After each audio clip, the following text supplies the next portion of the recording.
জীবিত মেয়ের সৎকার বাবা মায়ের। চাঞ্চল্যকর এই ঘটনা শিলিগুড়ি লাগোয়া রাজগঞ্জের ভুটকিতে।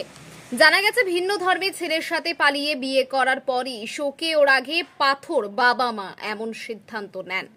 পরিবার সূত্রে জানা গেছে মঙ্গলবার বাড়ি থেকে বেরিয়ে নিখোঁজ হয়ে যায় বাড়ির মেয়ে।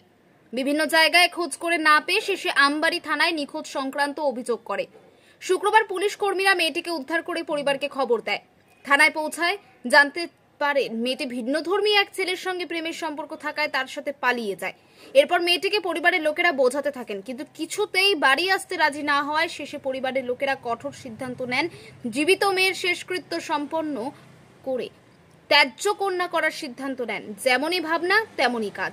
শুক্রবার পাড়া প্রতিবেশী থেকে শুরু করে পরিবারের লোকেরা সকলে মিলে জীবিত মেয়ের পুতুল বানিয়ে শ্মশানে দাহ করেন। এদিকে মেয়ের পুতুল বাড়িতে রেখে চোখের জলে সকলের শেষ বিদায় জানান। আজকে 4 দিন হতে চললো।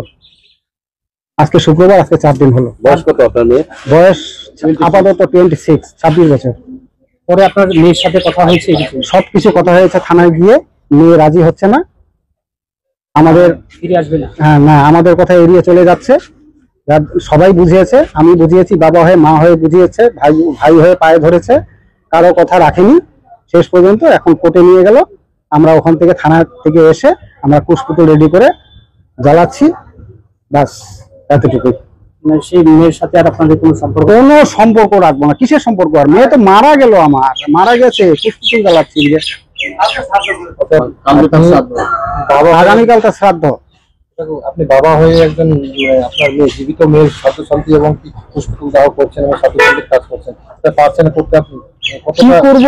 আমি করতে চাচ্ছি এই কারণে যে আগামী দিনগুলোতে যাতে আমাদের সমাজে এই ধরনের ঘটনা না ঘটে। সোশ্যাল মিডিয়া দেওয়ার কারণ হচ্ছে আমার এইটাই, যে আমি আমার মেয়ের জন্য শোকাহত হলে হবে না, আমার পুরো সমাজকে নিয়ে আমি বলছি।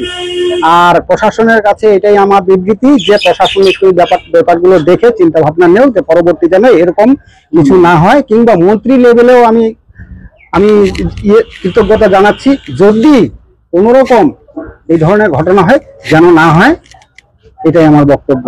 এটার জন্য যেন সুব্যবস্থা নেয় সরকার। আমার এক মেয়ে এক ছেলে। এই জায়গাটার নাম? মেয়ে বড়। এই জায়গাটার নাম ভুটকিহাট, পোস্ট অফিস ভুটকিডাঙ্গাপাড়া, থানা ভোরের আলো, জেলা জলপাইগুড়ি। আমার নাম নারায়ণ দে, আমার মেয়ের নাম নেহা দে।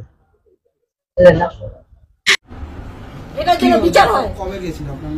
আমার মেয়ে মঙ্গলবারে গেছে, আজকে 4 দিন হয়ে গেল। আমি চোখের জল ফেলতে ফেলতে আমার মেয়ে আমার সঙ্গে দেখা করবে গেছি, দেখা করতে আমার মেয়ে আমাদেরকে চিনেই না, উল্টা আমাদেরকে উল্টা সিধা কথা বলে। স্যারকে বলে নরম শক্ত হয়ে আছে, বলে যে স্যার কি করতেছে আপনি দেখতে পাচ্ছেন না?